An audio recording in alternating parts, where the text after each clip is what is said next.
inicio. Está prendido, está andando. Buenas tardes a todos. Ya con algunos de ustedes nos conocimos el día de ayer. Voy a dar continuidad a la charla de ayer y voy a integrar el tema de estrés edáfico radicular. Entonces vamos a hablar un poquito cómo el estrés... perdón. Creo que... ayer ya me presentaba. Les decía que fui profesor, investigador en una institución académica en México, formando agrónomos, maestros en ciencias, doctores en ciencias, porque yo me dedicaba mucho a la investigación, a la academia, pero tengo muchos años trabajando como consultor en México y en otros países, y pues mucho de lo que voy a compartir con ustedes son experiencias. Estos días conocí la realidad argentina, entonces dentro del manejo de estrés abiótico me voy a enfocar a temas muy puntuales que yo detecté estos días. ¿Quién mejor para producir soja en el mundo, en Argentina? Pues los argentinos, ¿no? En Brasil, ¿quiénes son los mejores productores de soja? Pues los brasileños. Entonces, yo no vengo a enseñarles a producir soja, pero sí quisiera comentar algunas cosas que podrían estar sucediendo y que a veces lo vemos como algo cotidiano. Fíjense, hablemos de las megatendencias. ¿Qué es una megatendencia? Dice, son aquellas grandes fuerzas que están transformando el mundo. Cómo se producen, cómo se distribuyen. Entonces, ustedes han escuchado de las megatendencias. Yo voy a hablar de las megatendencias en la agricultura. ¿Hacia dónde va la agricultura a nivel mundial? ¿Dónde estamos y hacia dónde vamos? Y van a ver que mucho de lo que vamos a platicar el día de hoy y de lo que representa este evento, que es el estrés abiótico, es una megatendencia. Hay negacionistas, está bien, pero ¿hacia dónde va el mundo? Vamos a ver. Dice, estas tendencias responden a varios desafíos. Cada vez somos más gente en el mundo que necesitamos comer, más de 8.000 millones de habitantes. El cambio climático, nos estamos acabando los recursos naturales no renovables y la demanda de alimentos. Vean, ahí se centra las megatendencias en la agricultura. ¿Qué se conoce como megatendencias en la agricultura? Pues esto lo vemos a diario, ¿no? Agricultura de precisión y digitalización. Eso ya ustedes están habituados, ¿verdad? Usar drones, sensores, aplicaciones, todo esto que ustedes ya vemos. El Internet de las cosas, ¿verdad? Procesar información, la Big Data y bueno, la famosa inteligencia artificial, que ahora parece que en un futuro no vamos a poder dejar de usar la inteligencia artificial cuando no funciona la inteligencia natural, ¿no? Vamos a hacer uso mucho de la inteligencia artificial. Pero vean, dentro de las megatendencias hablamos de la agricultura regenerativa. De esto voy a hablar el día de hoy. ¿Qué más? El uso eficiente de los recursos hídricos, ¿verdad? Suelo, clima. Ustedes ya lo hacen, rotación de cultivos, cultivos de cobertura. Eso si no lo hacen, tenemos que hacerlo. Vamos a ver por qué. Biotecnología y bioingeniería. Esto tiene que ver mucho con la genética. Tenemos que empezar a generar nuevas variedades adaptadas a este cambio climático. Yo lo comentaba el día de ayer, las variedades que fueron generadas antes del año 2022 ya no están comportándose igual con este cambio climático que estamos viviendo, ¿no? ¿Qué más? Nos interesa mucho mejorar la calidad nutricional.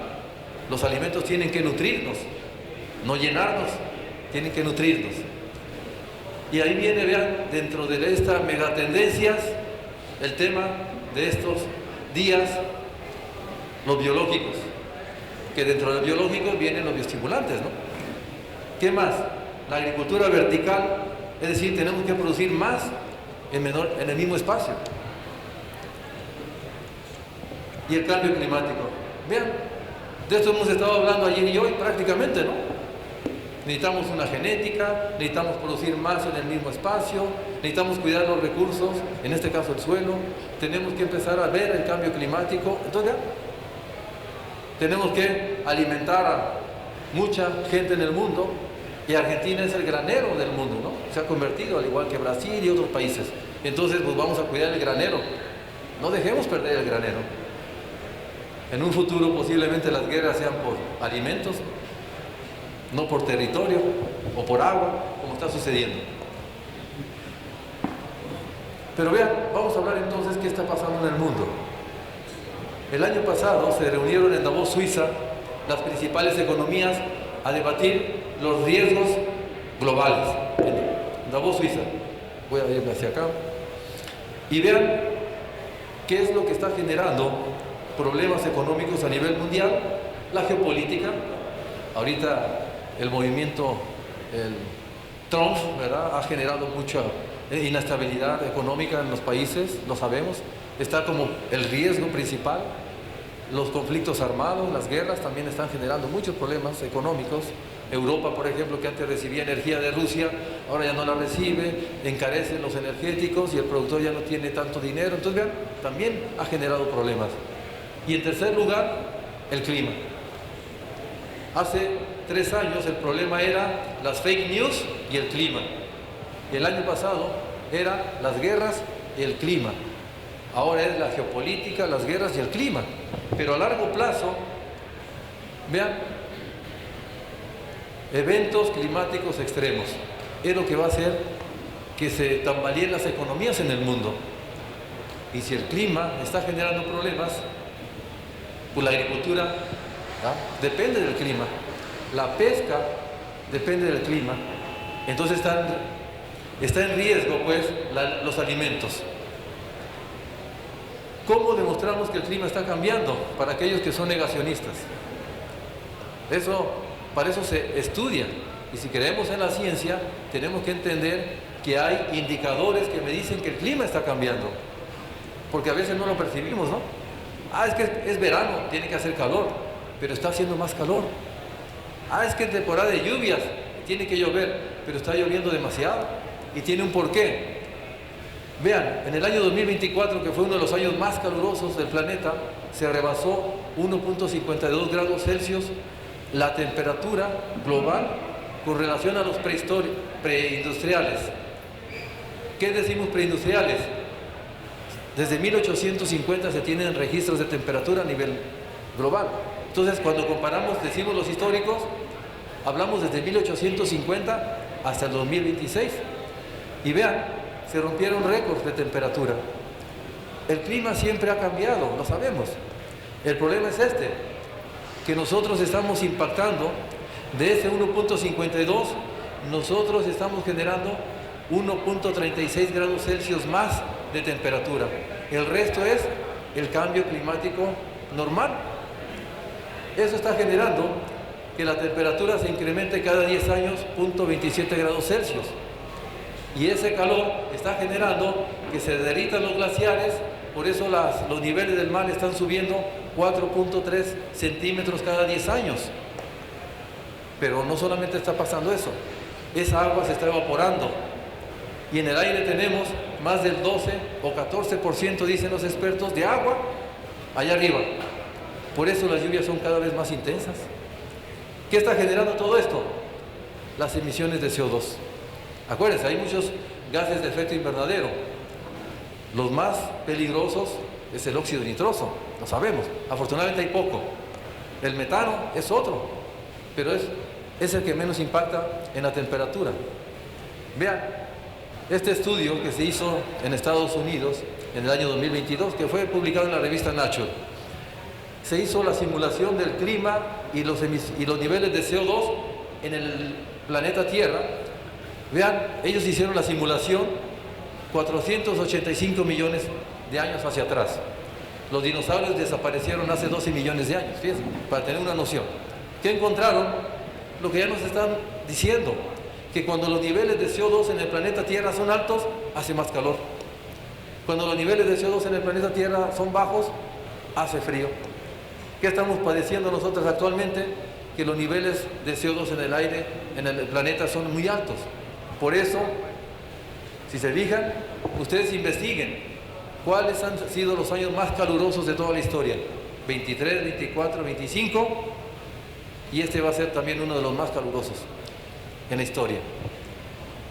Vean, en el caso de la FAO, también ellos ya nos están diciendo que como va a llover mucho y va a hacer mucho calor, ¿cuáles son las principales plagas que van a aparecer? Hongos, ¿no? Van a ser los hongos. Yo decía el día de ayer, cuando hay mucho calor y mucha humedad, hongos. Cuando hay mucho calor y está seco, insectos. ¿Ya? Se reproducen mayormente. Entonces vean cuál es el pronóstico al año 2100, que el mundo será cada vez más caluroso y más lluvioso. ¿Ya? Entonces no les es que llovió mucho y me inundé. Es que no llovió y mi cultivo se murió. ¿Se imaginan si empezamos a escuchar eso cada año? El productor primeramente, ¿ya?, se va a quedar sin esto. Y nosotros los seres humanos, pues nos vamos a quedar sin esto. Entonces tenemos que empezar a hacer equipo. ¿Ya? Tenemos que empezar a hacer equipo. Todos los que estamos directa o indirectamente involucrados en este sistema de alimentos, tenemos que hacer equipo. Ya no podemos estar peleándonos, ¿no? Que agricultura ecológica, agricultura orgánica, agricultura convencional, agricultura... No, tenemos que empezar a hacer equipo. Entonces vean, aquí viene otro evento. Además del cambio climático, en julio se establece el fenómeno del Niño. De acuerdo al Centro de Predicción de Climas, viene un niño que para esta zona de Argentina significa que lluvia. El próximo año va a llover, afortunadamente. Qué casualidad que al productor le va muy bien cuando llueve, ¿no? Pero resulta que los suelos de acá están tan compactados que se inundan. Acuérdense, eventos climáticos extremos. Va a llover, pero posiblemente llueva de más. Bueno, de más eso nunca es un decir, ¿no? Porque si yo estoy en una zona como Perú, llovieron 50 milímetros y dicen es demasiada agua. En el norte de Perú, en el desierto. Pero vas a Brasil y les caen 600 milímetros en un día. Entonces eso decir que es mucho, es poco, es muy relativo. Entonces vean, viene un fenómeno del Niño que va a generar ¿qué? Lluvias. Y 2026 y 27 y 28 van a ser años ¿qué? Calurosos. Calor con lluvia. Aunque no lo crean, eso es bueno. Calor con lluvia es mejor que calor seco.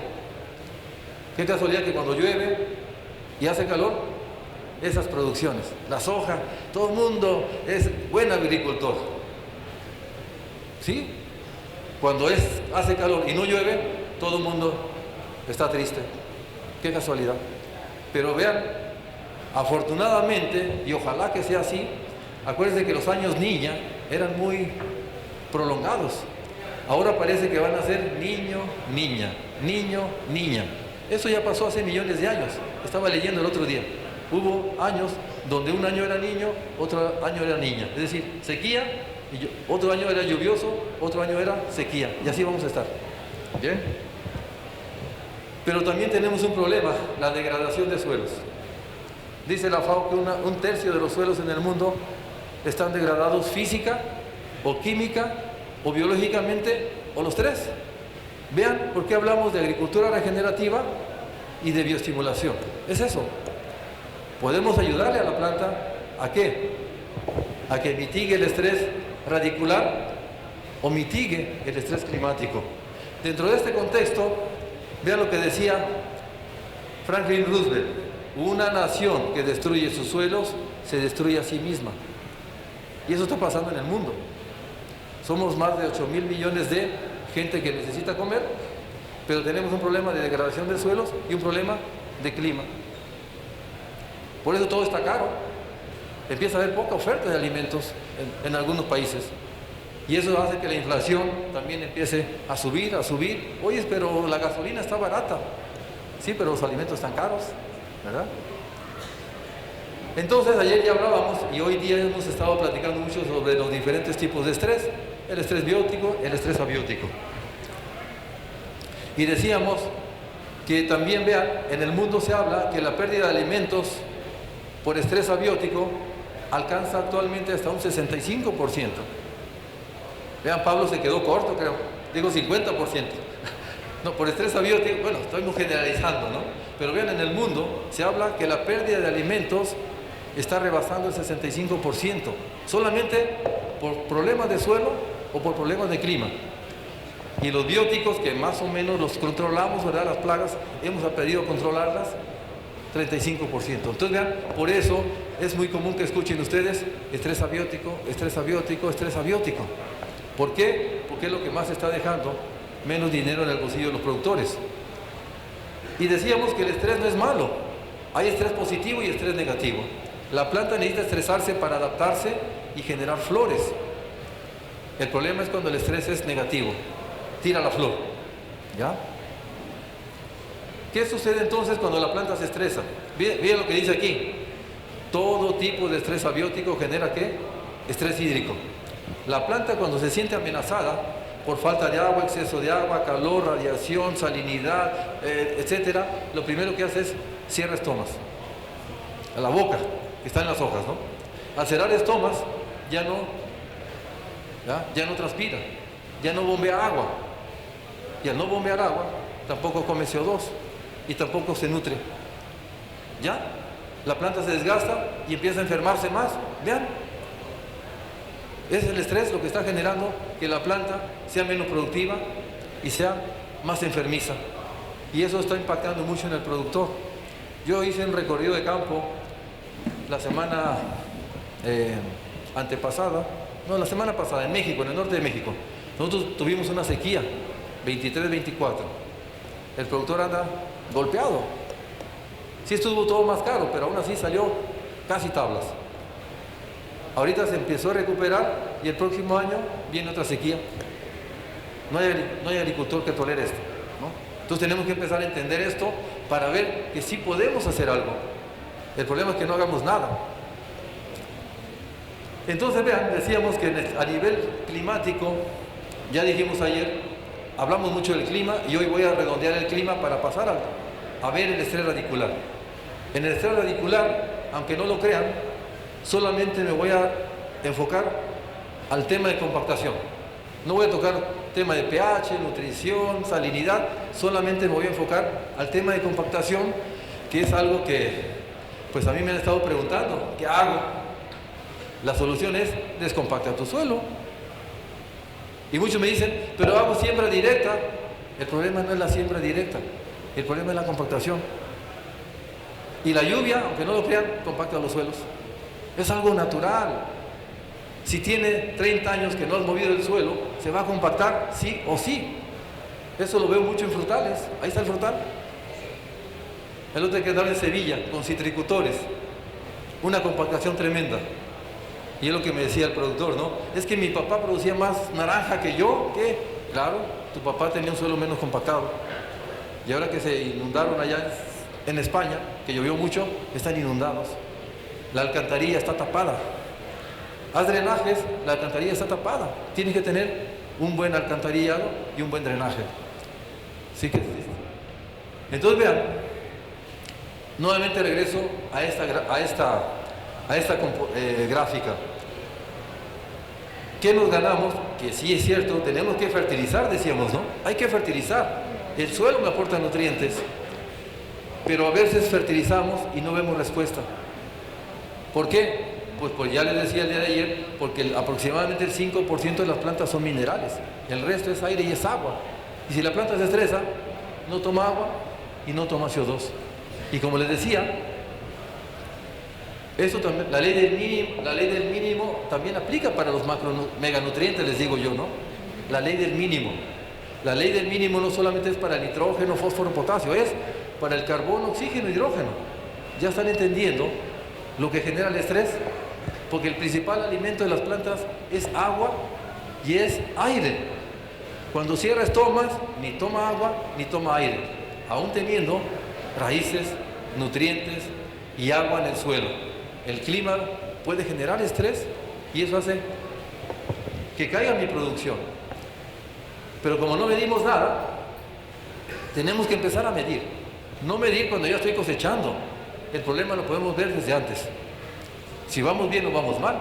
Entonces vean, como dice ahí, lo que no se mide no se controla, lo que no se controla no se gestiona y lo que no se gestiona no se mejora. Los suelos los estamos perdiendo y no nos damos cuenta. Que el clima está cambiando y no queremos entender que el clima está cambiando. Entonces vean, ayer les explicaba cuánto impacta el estrés climático en las plantas. Vean, estrés severo, estrés moderado, estrés ligero. La planta no se estresa, ¿qué dice aquí? Rendimientos altos. La planta medio se estresa, rendimientos medios. La planta se estresa, rendimientos bajos. ¿Qué más? Veíamos, dependiendo del nivel de estrés y la etapa fenológica, va a impactar en ciertas componentes del rendimiento. Esto ayer lo platicábamos, solamente estoy redondeando. Número de nudos, número de vainas por nudo, número de granos o peso de granos, ¿verdad? Y eso va sumándose, dependiendo de dónde ocurre el estrés. Pero para eso, ¿verdad?, la industria a nivel mundial, sobre todo en Europa, es donde surgen los bioestimulantes. Creo que los que más están trabajando el tema de agricultura regenerativa y bioestimulación son los europeos. Por eso el famoso Pacto Verde Europeo. ¿En qué consiste el famoso Pacto Verde Europeo? Rotación de cultivos. Por ley los están obligando a los europeos a rotar cultivos. El 5% no pueden producir alimentos, tienen que ser bosques. El caso más extremo es Suecia, ¿no? Suecia está dejando la agricultura para poner bosques al rato que van a comer. ¿Sí? Suecia ya está migrando, ¿ya?, de la agricultura a poner árboles, bosques. Entonces, ellos decidieron comprar alimentos antes de echar a perder sus suelos. Pero bueno. Y por último, ¿en qué consiste el famoso Pacto Verde Europeo? Que por ley los van a obligar a disminuir 20% el uso de fertilizantes sintéticos. ¿Qué te está diciendo esto? Huella de carbono y pérdida de suelos. Ellos quieren reducir la huella de carbono de esa forma, ¿ya?, y regenerar los suelos. Y si ustedes van a entrar a un tratado de libre comercio con la Unión Europea, pues no se vayan a sorprender si les empiezan a exigir lo mismo para poderles comprar. Entonces vean, tenemos bioestimulantes de primera generación que les llamamos, que son los extractos de algas marinas, los hidrolizados de proteínas, que vienen siendo los aminoácidos, ácidos húmicos, fúlvicos, carboxílicos y microorganismos. A eso les llamamos bioestimulantes de primera generación. Y después viene algo más concentrado que le llamamos bioestimulantes de segunda generación. Glicina betaína, polifenoles, ácido glutámico, es algo más concentrado, ¿verdad? ¿Todos sirven? Todos sirven. Aquí nada más hay que conocer el nivel de estrés. Por ejemplo, yo normalmente cuando hago programas de manejo de estrés climático, yo hago combinación de ingredientes activos.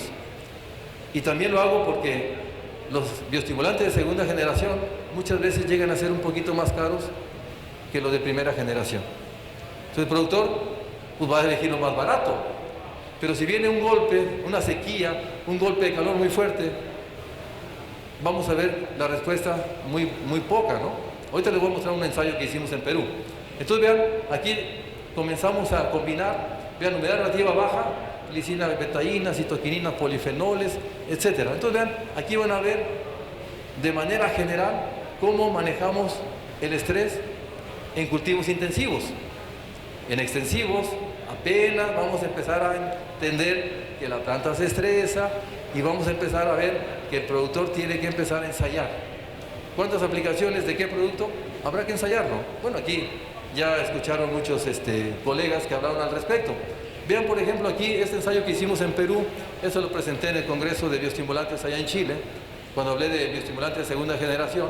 Había, estos en arándanos, pero vean, ¿por qué estoy poniendo este ejemplo? Aquí se evaluaron diferentes ingredientes activos, todos sirvieron, todos funcionaron, pero como fue el fenómeno del Niño, sin lluvia, es decir, el 2024 más o menos, que fue un estrés fuertísimo en el norte de Perú, ¿qué funcionó mejor? Los de segunda generación, ¿ya? Entonces primeramente hay que medir el nivel de estrés. Si es de ligero o moderado, los bioestimulantes de primera generación nos pueden servir, ¿ya? Si es un estrés muy severo, de moderado a severo, ahí tenemos que empezar a utilizar algo más concentrado, que son los de segunda generación. Ahora, ¿quieres utilizar de primera generación? Utilízalo más seguido, ¿no? Esa sería la otra. O haces 4 aplicaciones de algas marinas al mes, o haces una aplicación de polifenoles. ¿Verdad que suena diferente? Eso es lo que yo he estado viviendo. El efecto de un bioestimulante se acorta cuando el estrés es muy severo. Yo ayer les mostraba cómo se puede medir el estrés. Nadie tiene la respuesta cada cuándo aplicar un antiestresante. Ayer discutíamos algo, ¿verdad? Pero es que yo solamente voy a hacer una aplicación en el año. ¿En qué momento tengo que aplicar? Ustedes tienen que definir el momento crítico de su cultivo. Ahora, si no está estresada, pues qué bien. Es tan sencillo, ¿no? No me duele nada, no me tomo una aspirina. Me duele la cabeza, me tomo una aspirina. Tengo un problema muy fuerte, ¿verdad? Un dolor de cabeza muy fuerte, voy al médico y a lo mejor me recomienda una tomografía y después resulta que tengo ahí un mal congénito, ¿verdad? Que suena diferente. Entonces, dependiendo del nivel de estrés, es la medicina. Pero bien, ahora voy a brincar a hablar de suelos. Voy a empezar a hablar de compactación, que es algo que me pidió Pablo. Al principio le dije que no iba a hablar solamente de compactación, pero cuando ya empecé a conocer mejor la realidad de los extensivos en Argentina y la interacción con ustedes, dije, sí tengo que hablar de compactación. ¿Ya? ¿Por qué? Pero bueno, vean lo que dice aquí. Aquel productor que tiene un suelo de mala calidad, con más dinero produce menos. ¡Qué casualidad! Un suelo de mala calidad, con más dinero produces menos. Un suelo de buena calidad, con menos dinero produces más. Eso grábenselo bien en la cabeza. Un suelo que está física, química y biológicamente bien, con menos dinero produces más. Un suelo que está mal física, química y biológicamente, que dijimos, ni fertilizando vas a producir más. Hay problemas. Entonces, por eso dice el dicho, dime con qué suelo trabajas y te diré qué productor eres. No me digas que estás sacando 6,000 kilos de soja cuando tu suelo está compactado, hay un problema químico, salinidad, etcétera, etcétera, ¿verdad? No es cierto. Estaría haciendo un milagro. Vamos a empezar. Entonces vean, suelos de mala calidad, ¿qué dice ahí? Producen plantas de mala calidad. Plantas de mala calidad producen alimentos de mala calidad nutritiva. ¿Y qué dice ahí? Sin suelos saludables no habrá personas sanas. Vean, por ejemplo, nuestro principal alimento en México es el maíz. Pero los productores, de repente, ustedes saben que uno de los elementos muy importantes para el maíz es el zinc, pero también para nosotros. Entonces, si yo como tortilla en México todos los días, ¿qué es mi principal alimento? Con un maíz deficiente en zinc. ¿Por qué ven ese maíz así? Porque, acuérdense, el zinc es división celular. El hombre, el tubo polínico para que haya una mejor, ¿qué? Fecundación. Cuando vean ese tipo de maíces, faltó zinc. Pero si yo como la tortilla deficiente en zinc, ¿qué dice ahí? Que en México, esa es la encuesta nacional de salud y nutrición, hace años, 23% de los niños tiene anemia, pero el 18.6% tiene deficiencias de zinc. ¿Para qué sirve el zinc a nosotros? Para aumentar nuestro sistema inmunológico, potencia nuestro sistema inmunológico. ¿Vean? Por eso, ¿qué dice ahí? Suelos de mala calidad producen alimentos de mala calidad, personas enfermas.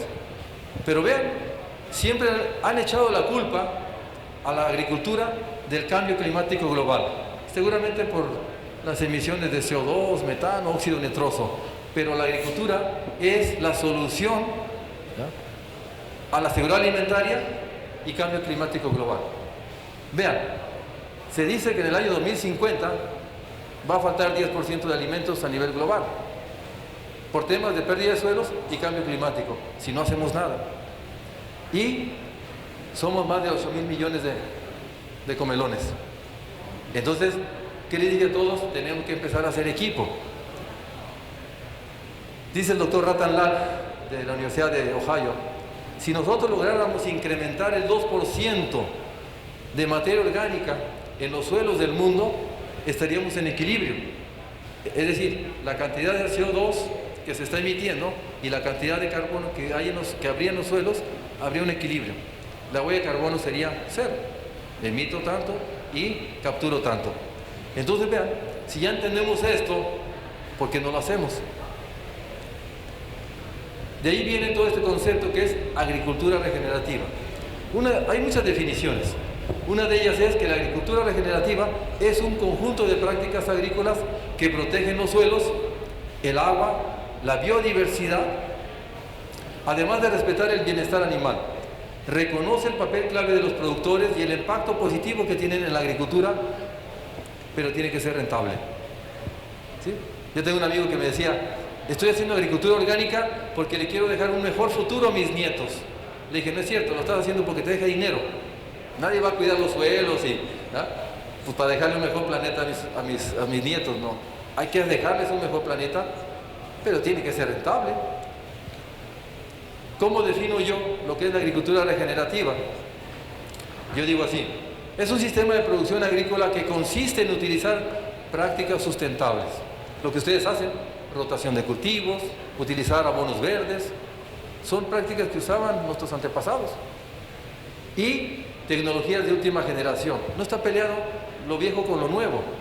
Tenemos que empezar a empatar lo que sí nos generó beneficio, aunado a las nuevas tecnologías, para producir alimentos sanos, limpios y nutritivos a través del mantenimiento y/o de la fertilidad física, química y biológica. Fíjense, qué casualidad que la agricultura regenerativa le da un peso muy fuerte al suelo. Es el pilar de la agricultura regenerativa. ¿Qué les dije a ustedes? Suelos de mala calidad, con más dinero, produces menos y además son alimentos menos nutritivos. ¿Y qué dice ahí? Esto lo hacemos para el combate al cambio climático global, porque se va a consumir más CO2. Mientras más alimentos produzcamos, más consumo de CO2.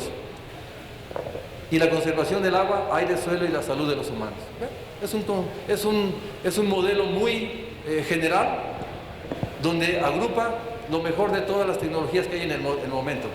La agricultura convencional tiene cosas buenas, la agricultura orgánica tiene cosas buenas, la biodinámica, la orgánica, la ecológica. Es la suma de todas ellas. ¿Para qué? Pues para producir muchos alimentos y cuidar el suelo, cuidar la salud de los humanos y cuidar ¿qué? El bolsillo. Entonces vean, primeramente tenemos que entender que hay un problema y que se puede resolver en tema de suelos con la agricultura regenerativa. Aquí están ustedes, ¿no? Mínima perturbación del suelo, claro, eso lo sabemos. Maximizar la diversidad de los cultivos, conservar la fertilidad del suelo física, química y biológica, prolongar la vida útil de las raíces. Aquí hay un problema. Regreso aquí. Siembra directo, pero no veo raíces. ¿Ya? ¿Qué está pasando entonces? Como que el círculo como que se está rompiendo ahí, ¿no? Algo está pasando. La compactación del suelo, entonces vamos a empezar a hablar de compactación. Pero vean, la agricultura regenerativa pues empieza a hacer negocio. Ya en los supermercados, en muchos países, ya no dice productos orgánicos. Ahora dice certificado bajo la agricultura regenerativa. Entonces vean, es como un caramelo para atraer a productores que empiecen a producir alimentos cuidando el suelo. Porque si no es así, no lo van a hacer. Yo lo que quiero es dinero y no me importa si el suelo se degrada y me gasto todo y no le dejo nada a mis hijos. Bueno, eso es eso. Entonces vean, ya empieza a hacer un negocio la agricultura regenerativa, ya empieza a haber certificaciones y se paga bien, y se paga mejor que la agricultura orgánica. Y eso nos va a ir llevando poco a poco a esto. Siempre tiene que haber un caramelo, ¿no? O nos van a obligar también. Pero vean, si quieren aprender más de esto, vean este documental, ya seguramente muchos lo vieron. Se llama Kiss the Ground, o Besa el suelo, está en español. Bueno, traducido al español. No dura más de 1 hora. Y ahí habla mucho de la problemática del planeta, cambio climático, pérdida de suelo y regeneración de suelos. ¿Ya? De manera muy a la hollywoodense, ¿no? Porque ahí salen hasta artistas de Hollywood. Vean cómo yo hace rato platicaba, ¿no? ¿Cómo daría más difusión yo a ese tipo de eventos? Influencers. Ahorita nos estuvieron haciendo algunas entrevistas. Hay que masificar esto. Y si son artistas, mejor. Entonces, ¿por qué? Porque es como podemos transmitir más las ideas, más rápido. El mundo ahorita está así. A lo mejor llega un científico enfrente, les habla, no le creen. pero llega este señor y le van a creer, ¿ya? Entonces, tenemos que empezar a hacer equipo, dijimos. Pero vean, en el año 2020, en plena pandemia, se publicó un artículo. ¿Cuáles son los principales indicadores de salud del suelo? Si se fijan, los físicos siempre los hemos manejado. Los químicos siempre los hemos manejado. Pero vean, de repente, dentro de los indicadores biológicos, aparece una gama de análisis para poder entender mejor la biología de los suelos. Y podemos complementarlos, esto que veíamos ayer, ¿no? Con otros equipos, etcétera. Pero vean, se le está dando un peso muy fuerte a la biología del suelo. Como que hace muchos años se nos olvidó que el suelo tiene vida y que tiene que ver con la biología del suelo. Entonces, les decía que ahora yo esperaría que los laboratorios no solamente me entreguen cómo está mi pH, mi conductividad eléctrica, mi materia orgánica y mis nutrientes. Ahora empezamos a solicitar otro tipo de análisis. Es decir, en un futuro los laboratorios, para un verdadero análisis de fertilidad de suelos, tienen que tener esto, esto y esto. Porque materia orgánica no me dice nada. Ah, es rico en materia orgánica. Bueno, sí me dice, pero no me dice la actividad biológica. ¿Quiénes son? ¿Qué están haciendo? ¿Verdad? Que es importante saberlo. Dice el doctor Ratarlal, si el suelo se degrada, todo se degrada. Las plantas, los animales, la salud humana y el ambiente. El suelo y la vida están conectados. Vean, por eso hice esa introducción. Plantas, suelos de mala calidad, alimentos de mala calidad, personas más enfermas. Entonces vamos a entender lo que es la fertilidad y me voy a enfocar a esto. Fertilidad física, fertilidad biológica y fertilidad química. La fertilidad no solamente es nutrientes, hay fertilidad física, fertilidad química y fertilidad biológica y tiene que estar en equilibrio. Si esta falta, estas dos, no es suficiente. Si esta falla, ahorita van a ver esto. Fertilidad física pues tiene que ver con los componentes del propio suelo, ¿no? Es un componente sólido, un componente gaseoso y un componente, ¿ya?, líquido, agua, en este caso. Y dependiendo de la textura del suelo, ¿verdad? Por ejemplo, si es arena, es un suelo que no retiene, vean, tiene una así muy baja, es una partícula muy grande. O es arcilla, no vemos la partícula, es una partícula muy retentiva. Aquí tengo mucho aire y poca retención de agua. Acá tengo poco aire en el suelo y mucha retención de agua. Los mejores suelos están por aquí, francos. Pero no es posible que aquí en Junín tengamos suelos francos, físicamente ideales. ¿Por qué decimos que son suelos físicamente ideales? Porque cuando llueve y drena el agua, el 50% de ese suelo es suelo, el 25% es aire y el 25% es agua. Un equilibrio ideal. Hay aire para que crezcan las raíces y hay agua para que tomen y consuman nutrientes. ¿Vean? Entonces no podemos permitirnos tener un suelo franco o francoarenoso compactado. No es su naturaleza, está perturbado. En el ABC de la regeneración de suelos, para que quede claro, en el ABC de la regeneración de suelos no iniciamos con la fertilidad física, no empezamos con la fertilidad biológica y química. Lo primero que manejamos en la regeneración de suelos es mejorar la fertilidad física. Les voy a explicar por qué. Queremos incorporar microorganismos y no tengo ni raíces. Quiero fertilizar, no tengo raíces. ¿Y por qué no tengo raíces? Porque a mi suelo le falta aire. Decimos nosotros en el argot agronómico, el mejor enraizador del mundo se llama aire, oxígeno. Decimos, ¿bien? Descompacto mi suelo y las raíces, pues sí, o sea, la planta es capaz de generar raíces suficientes. Vean, hay laboratorios que nos entregan este parámetro. Conductividad hidráulica, ¿qué tan rápidamente pasa el agua a través del suelo? ¿Qué dice ahí? Muy bajo. Cuando yo veo esto, yo digo problemas. Fertilizo, se acumulan las sales, riego, no se aprovecha el agua, no crecen las raíces, empieza a haber problemas de pudriciones. Es un dolor de cabeza la compactación, aunque no lo crean. Que no queramos verlo es otra cosa, pero es un dolor de cabeza. Yo siempre le decía a mis estudiantes, en la agricultura no existen más de 5 problemas. Pero ¿qué les acabo de mencionar? La compactación del suelo me genera un pobre desarrollo de raíces. un mal aprovechamiento del agua, un mal aprovechamiento de los fertilizantes, pudriciones, acumulación de sales. Vean, ya les mencioné 5 problemas y el problema básico se llama compactación. Yo solamente voy a hablar de la compactación física, pero hay compactación química y hay compactación biológica. Y a veces queremos resolver la compactación química y biológica con maquinaria. No. Entonces tenemos que tener un análisis de fertilidad de suelos para poder checar qué es lo que está pasando ahí. Vean este trabajo de Ferreira de Chile, que dice Raúl: con mayor aireación del suelo, mayor fotosíntesis, por lo tanto mayor productividad. Aunque no lo crean, si su suelo está compactado, desde que colocan la semilla, ya empezaron el partido de fútbol perdiendo 2-0. Solamente con colocar la semilla.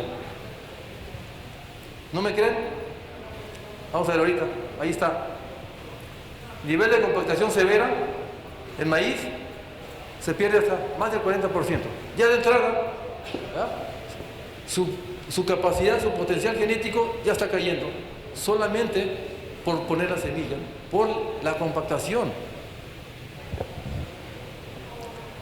Vean, un suelo franco, su velocidad de infiltración o su conductividad hidráulica debe estar más o menos por aquí. Este es un suelo arenoso, franco arcilloso, arcilloso. Eso es de manera natural. Pero si yo voy ahora a medir la infiltración en algunos de los suelos que estuve viendo, que son francos, que deberían de tener esta velocidad de infiltración, van a andar por acá. Eso, si no infiltra, entonces no es arcilla, es un suelo franco. Entonces, ¿por qué su infiltración es tan baja si su naturaleza no es esa? ¿Ya? ¿Qué más me genera la compactación? Suelo compactado, testigo, respiración radical. Es decir, cuando hay suficiente oxígeno en el suelo, las plantas, ¿qué sucede? Respiran, ¿verdad? Y al respirar generan energía. Eso genera las plantas cuando respiran. Acuérdense, está fotosíntesis y respiración. Son 2 procesos. Muchos de ellos se dan, la respiración normalmente dicen que se da en la noche, ¿no? Pero si está estresada, hasta en el día se da la respiración. Pero bueno, pero vean lo que dice aquí. ¿Qué me gano con fertilizar, tener nutrientes en el suelo? Veanla. Ahí está el fósforo, mi suelo está compactado, pero le falta energía a mi planta. Y las plantas necesitan energía para consumir nutrientes, muchos de ellos. Se llama absorción activa. Entonces vean, un suelo compactado también me genera problemas en la nutrición. Y eso no es el problema, fíjense. La compactación me genera un pobre desarrollo de raíces, pero esas raíces tienen que estar activas. La puntita tiene que estar blanca. ¿Cuándo observan ustedes al microscopio la punta de la raíz? Vemos si está nodulando, si no hay hongo, ¿verdad? Pero observen las puntas de las raíces. ¿Por qué? Porque por ahí la planta se nutre. ¿Qué te está diciendo esta gráfica? El fósforo dice que se absorbe por la punta de la raíz, exactamente en la punta. Por ahí se absorbe el fósforo. El calcio, ¿por dónde se absorbe? Los primeros 4 milímetros del ápice hacia el interior, ¿verdad? Aquí se absorbe el calcio. No se absorbe acá. La mayor cantidad de nutrientes se absorben por la punta de la raíz y tiene que estar blanca. Por eso decimos raíces activas. Ya están entendiendo por qué la compactación es una bola de nieve que se viene dando y que no la estamos atendiendo. Ahora, ¿qué tan fuerte es el nivel de compactación? Hacemos mapas de compactación. Compactación ligera, moderada o severa. Vean, abajo de 1 megapascal, 1000 kilopascales o más o menos 170 psi, el suelo no está compactado. Despreocúpense, ya pueden dormir tranquilos. Pero si empieza a aumentar la compactación, ¿de qué depende el nivel de compactación? De las raíces de la especie. Pero si ustedes tienen un nivel de compactación mayor a 2000 kilopascales o 2000 kilopascales o 2 megapascales, ya hay problemas. Ya hay problemas. Ahora, si están arriba de 2, problemas muy severos. Y ustedes lo han visto, ¿no? ¿Cómo crece la raíz? Ella busca aire, agua, nutrientes y microorganismos. Las raíces, acuérdense bien de esto, buscan aire, agua, nutrientes y microorganismos. Los buscan. Hay experimentos donde se ha puesto acá ácidos húmicos acá y acá no le ponen ácidos húmicos. Y las raíces hacen esto. Se van donde está la materia orgánica. ¿Ya? Porque hay microorganismos. Se sienten protegidas las raíces. Entonces no solamente van a donde hay agua, aire y nutrientes, también a donde hay microorganismos. Les gusta convivir con ellos. Vean, quiero mostrarles este ejemplo. Bien interesante, que no es Argentina, pero me va a ayudar a demostrarles los problemas que esto genera. Colombia, en 3 años, perdió 40.000 hectáreas de aguacate. 40.000 hectáreas, de 70.000 que tenía. ¿Por qué? Porque llovieron 4.000 milímetros de agua y porque los suelos estaban compactados. Suelos franco-arenosos con 28% de materia orgánica. Vean lo que hacían ellos. Suelos compactados con mucha lluvia. Se les podrían. Y vean, tenían que hacer drenajes para sacar el agua. Y perdieron 40.000 hectáreas aún haciendo drenajes. ¿Saben qué se les olvidó? Hacer las alcantarillas. Están compactados. ¿Por qué? Porque fueron suelos ganaderos. Y ahí sembraron aguacate. Y el aguacate tiene un problema, que no tiene pelos absorbentes. No les gusta el exceso de agua. Vean lo más triste de todo. Arriba lleno de agua y abajo seco. Es lo que genera la compactación.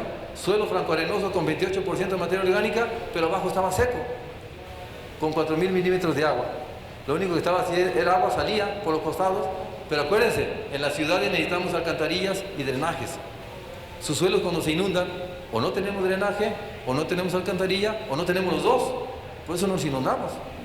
El agua tiene que salir. Es que llovió mucho. Pues los drenajes tienen que ser más grandes. ¿Ya? Ah, pero no llovió. Con mayor razón. Abajo está seco, que no pasa el agua. Arriba, así de raíces, y hay una sequía.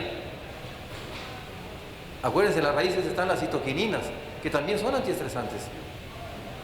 Entonces, ya están entendiendo, sí o sí tenemos que tener un suelo con buen drenaje y rico en materia orgánica, por cierto. Mientras más materia orgánica tenga, mejor.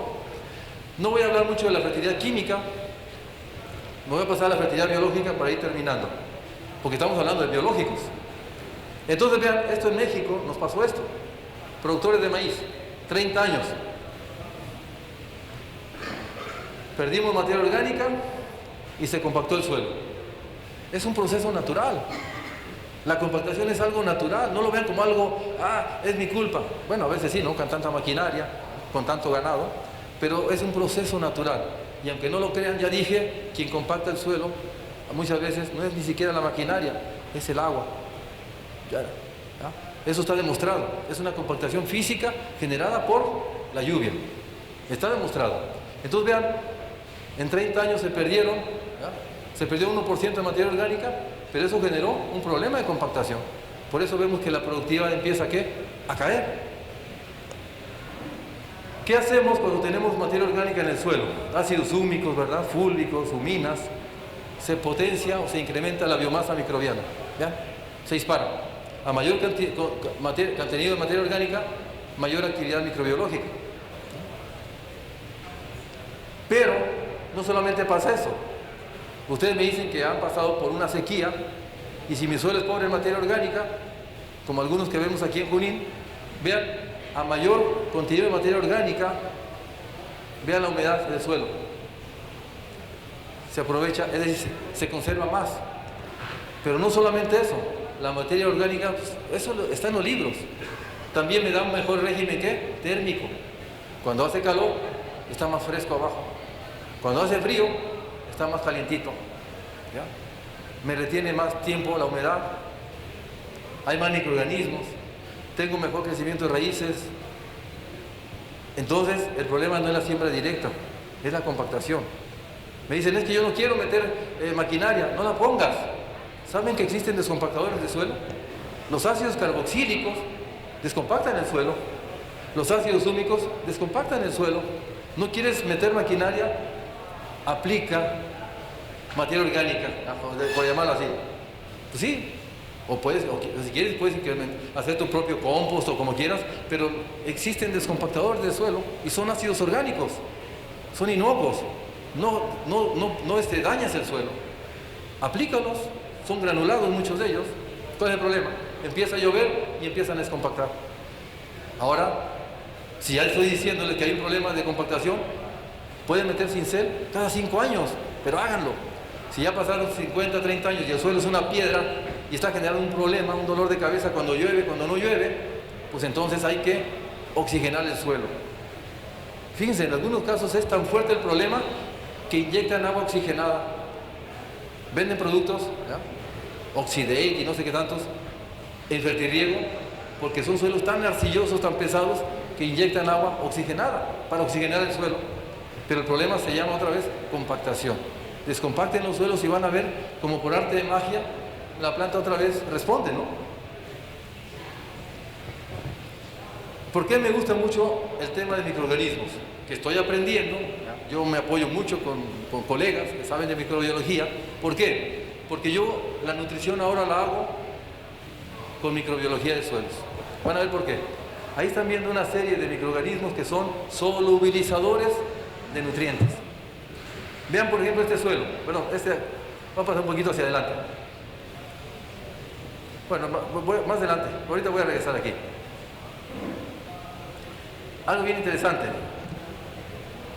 Hemos aprendido o hemos entendido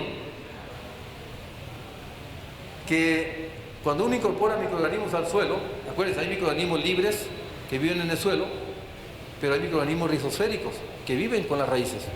Entonces, cuando no tenemos raíces, los que vemos ahí normalmente, pues somos los descomponedores, ¿verdad? Los que están en las raíces, descomponedores de materia orgánica, pero están los libres, fijadores de nitrógeno, etcétera, ¿no?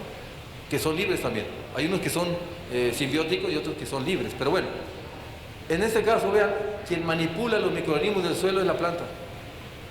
Si la planta necesita fósforo y está bloqueado, la planta, vean, libera ácido palmítico. Es un ácido orgánico, es un exudado radical, le llamamos. Eso ya lo sabemos ahora, ¿por qué? Porque usamos técnicas de metabolómica, metabolitos. ¿Ya? Se mide todo esto. Antes decíamos, ¿qué estará pasando en la cajita Petri? No, ahora ya sabemos qué pasa. Vean, necesita fósforo, atrae microorganismos que la planta sabe que le van a proporcionar fósforo. Necesita calcio, cambia el alimento y empieza a liberar otro tipo de alimentos y atrae a los que posiblemente ya están en el suelo y empieza a utilizarlos. Vean, la planta manipula los microorganismos. Pero que necesita auxinas, atrae otro tipo de microorganismo. Entonces, vean, ella reparte el alimento en función del microorganismo. Acuérdense, cuando aparecieron las plantas en el planeta, ya existían los microorganismos. Tienen millones de años conviviendo las plantas con los microorganismos. Ellas entienden mejor que nosotros esa interacción. Nosotros ahorita nos sorprende esto, pero ella lo ha hecho durante millones de años. Entonces, vean, por eso es importante conocer la microbiología del suelo. ¿Qué dice ahí? Algunos microorganismos tienen la característica de solubilizar fósforo, tanto de los abonos orgánicos como del que está bloqueado. Esto quería presentarles, vean. Este suelo es rico en fósforo. Entonces, si mandaron a hacer análisis de suelo y te dice que el suelo es rico en fósforo, vean cuánto tiene de fósforo, 1 tonelada de P2O5. ¿Le van a seguir poniendo fósforo? Pues sí. ¿Pero por qué si tu refrigerador está lleno de Quilmes, ¿a poco vas a ir a comprar más para ver el partido de fútbol? No, primero termínatelas y después vas a comprar más Quilmes, ¿no? Entonces, vean, es eso. Si no, pues no hagan análisis de fertilidad del suelo, sigan igual. Si no le van a hacer caso a los análisis, no hagan análisis, de veras, no tienen su plata. Entonces háganle caso a los análisis. Van al médico, te dice hágase análisis clínicos. Tómense esta medicina. En la medicina todo fluye, en la agricultura no fluye. ¿Ya? ¿Por qué? Bueno, porque somos muy escépticos todavía. Entonces si te dicen que el fósforo, ¿ya?, está alto, no quiere decir que no dejemos de fertilizar, simplemente bajamos la dosis. Punto. No pasó nada. El siguiente año bajamos más la dosis. No pasó nada. El siguiente año bajamos más la dosis. No pasó nada. para que ustedes vayan agarrando esa experiencia. Pero vean entonces, eso siempre y cuando tengamos ¿qué? Raíces y microorganismos solubilizadores. ¿Ya? Porque si no yo les digo bájale la fertilización y les fue peor. No tenemos raíces y no tenemos solubilizadores de fósforo. La estrategia fue mal diseñada, ¿verdad? Entonces vean, para eso mandamos a hacerles perfiles microbiológicos del suelo. Es un análisis que a muchos no les gusta. Les digo, está bien, este es muy barato y no les gusta. Les digo, bueno, háganse uno de metagenómica que cuesta $500. Ah, mejor este. Este te cuesta unos, ¿qué será? $50, $40, no es caro. Y nos dicen, vean, bacterias aerobias, pseudomonas, fijadores de nitrógeno, azospirillum, solubilizadores de fósforo, solubilizadores de potasio, hongos y levaduras. ¿Y qué me dice ahí? No detectado, no detectado, no detectado. No hay solubilizadores de fósforo y yo les estoy diciendo, bájale al fósforo. ¿Qué tenemos que hacer entonces? Si mi suelo es rico en fósforo, descompacté mi suelo, tengo raíces y tengo solubilizadores de fósforo, que hagan su trabajo. Y si no, hay que incorporar solubilizadores de fósforo. Pero vean, también hay solubilizadores de potasio. Y vean este suelo de Junín. Me pasó por ahí los muchachos, ¿no? Me pasaron este análisis, acá Atilio. Entonces vean, o Jorge, ¿qué dice ahí el análisis? 1.9 milicalentas por 100 gramos de potasio. Vean, dice, muy alto, muy alto. Cuando yo hago el cálculo, ese suelo de aquí de Junín, que es donde estuvimos ayer, ¿no? Dice que me está aportando casi 2 toneladas de K2O. ¿Le van a seguir poniendo potasio? Entonces no se quejen pues de que ya no tienen dinero. Están gastando en algo que no necesitan y no están utilizando lo que necesitan. Muchas veces. Es decir, yo utilizo mucho la estrategia de la microbiología para nutrir mi planta, pero necesito raíces. Pero antes de tener raíces necesito tener mi suelo ¿qué? Descompactado. Acuérdense, la letra A es la física de suelos, la letra B es la química de suelos y la letra C es la biología de suelos. Si mi suelo está compactado, no tengo raíces y quiero incorporar microorganismos, la respuesta va a ser mínima o nula. ¿Y qué le voy a decir yo a mi proveedor de microorganismos? No sirve tu producto. No. ¿Qué necesitan los microorganismos para sobrevivir? Aire, agua, conductividad eléctrica baja, una temperatura ideal y raíces. Raíces, agua, ¿qué dijimos? Aire, conductividad eléctrica baja y temperatura. Si no tenemos esas condiciones, caen las poblaciones. No quiere decir que se mueran, caen las poblaciones. Entonces necesitamos darle condiciones para que hagan su trabajo. Vean, muchos de ellos son hematófagos, además de solubilizar fósforo. Otros pueden obtener fósforo de la materia orgánica. Por eso utilizamos técnicas de metagenómica. ¿Qué es esto? Metagenómica significa quiénes son los microorganismos que están en el suelo.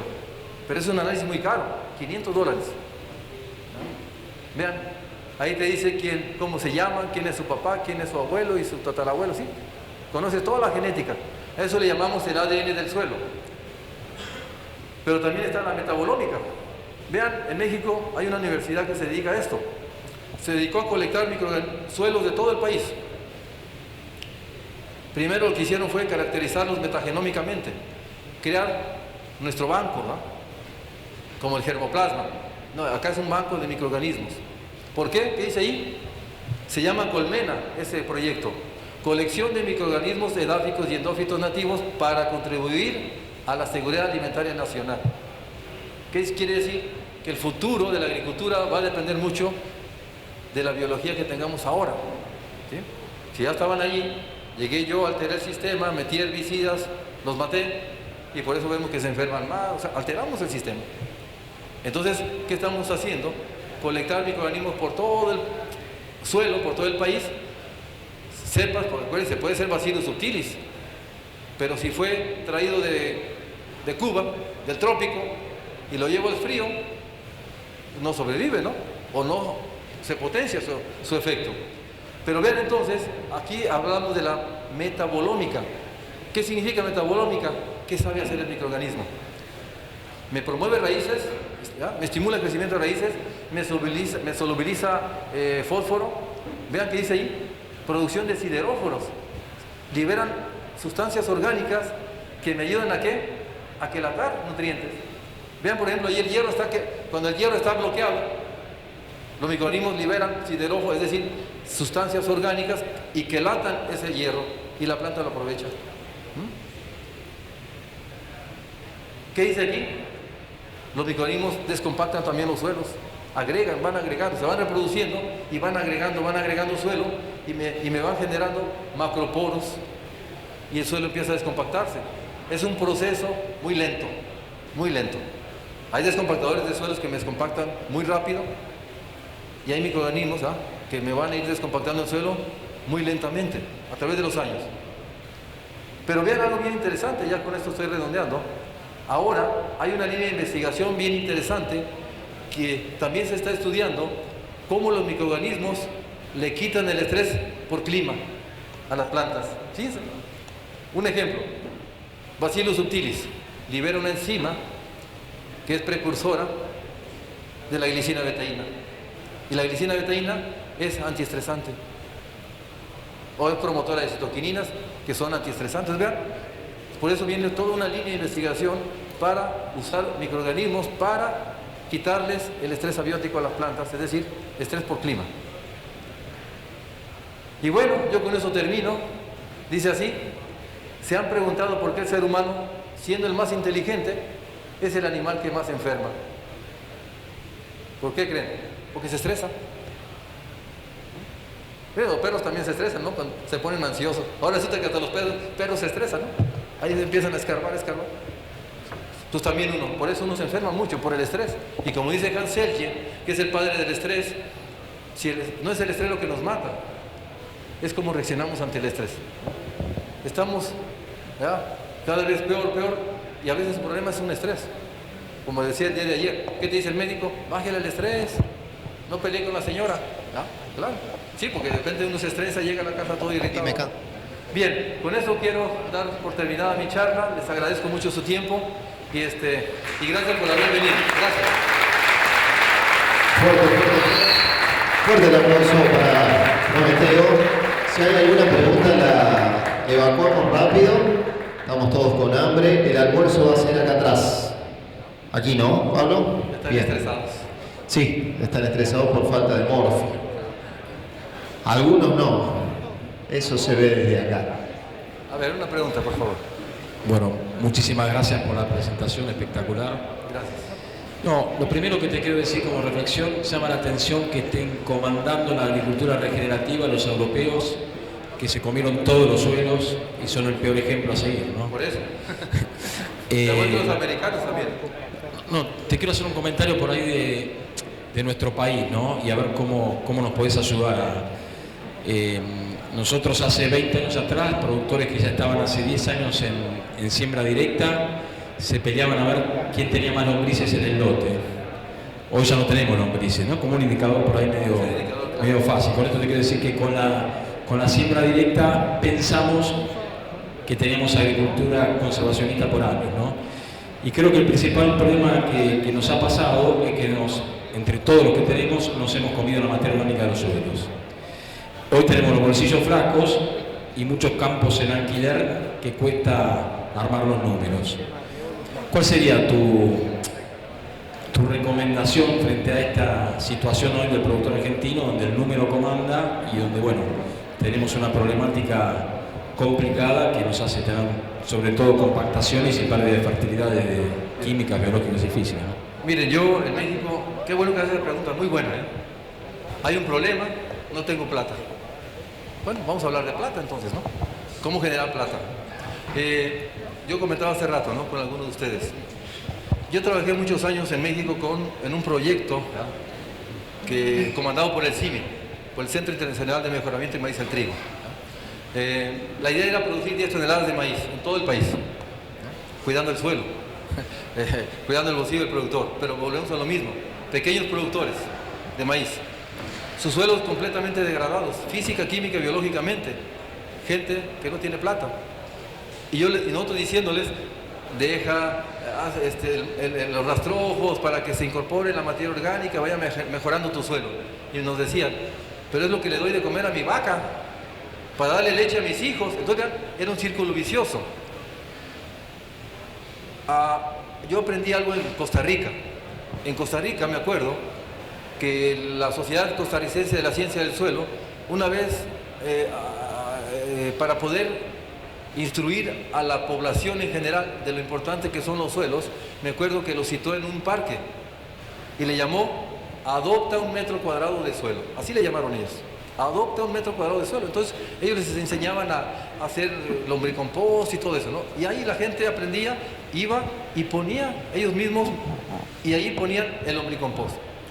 Yo dije, partiendo de ese principio, si tengo estos productores pequeños que no tienen plata, tienen problemas, se me ocurrió y me acercaba yo con las empresas privadas, las multinacionales o no multinacionales. Decía, ¿me puedes ayudar? Mira, hay productores en tal zona que quieren estar bien, pero nosotros queremos ayudarles, pero no tienen plata.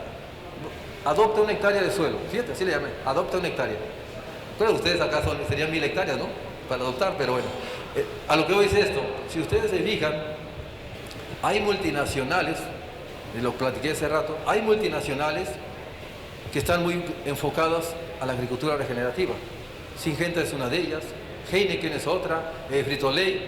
Hay muchas multinacionales que están trabajando o están orillando a sus productores para que hagan agricultura regenerativa. Pero ¿sabes también qué es lo más importante? Que hay dinero. Por ejemplo, el otro día que estaba platicando con gente de Syngenta en México, me decían, Prometeo, pero nosotros tenemos un programa. Y ahí, en aquel entonces eran como $1000 millones a nivel global que la empresa estaba poniendo a disposición de los productores. ¿Para qué?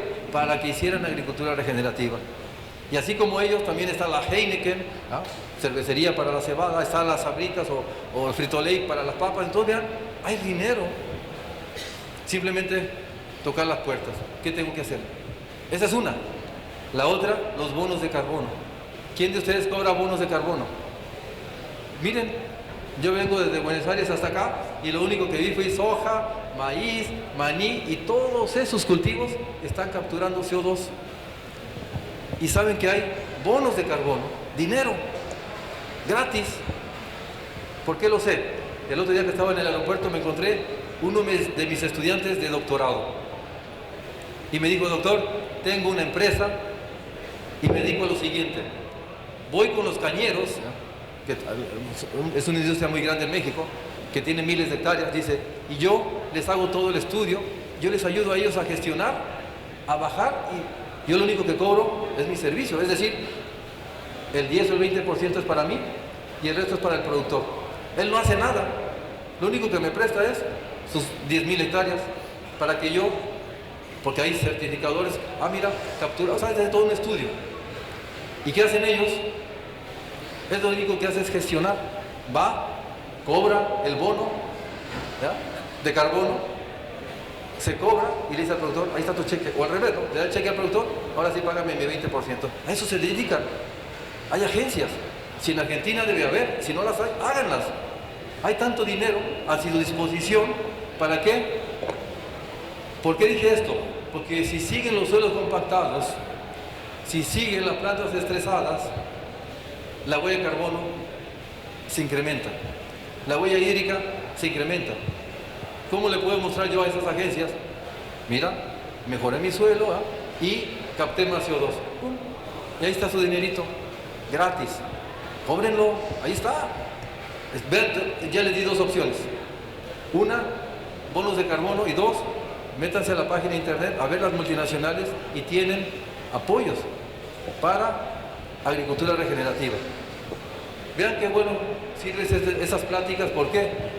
Porque tenemos que interactuar. Yo sé que no solamente el agricultor argentino no tiene plata, esto está ocurriendo a nivel global, pero ya entendieron por qué. Es un estrés que va debilitando al productor y no se han dado cuenta. Por eso yo felicito a Pablo, la iniciativa de muchos de ustedes de este evento. Ojalá que sea el detonante para que esto siga. Finalmente son megatendencias. Nos están diciendo, dale por allá. No, yo quiero por aquí. Pues dale por ahí. Te están diciendo, hacia allá va la agricultura mundial. Ahora, puede ser que no tengan razón, pero finalmente vemos que está funcionando. Yo no quisiera decir, ¿qué productor me pudiera decir? Promete, yo hice agricultura regenerativa y me fue mal. Yo no he escuchado hasta el momento que me digan eso. O apliqué bioestimulante y no funcionó. Funcionan. Entonces el problema otra vez recae en la plata. Pero para eso, ¿qué dijimos? Bonos de carbono, apoyos para hacer agricultura regenerativa, porque no podemos dejar que a usted le vaya mal, bueno, con productores, ¿no? ¿Qué dijimos? Hay que cuidar al productor, siempre. Si no se cuida él, menos. Hay que cuidarlo, porque si no yo estaría hablando el día de hoy en frente de ustedes. Y no sé, muchas gracias.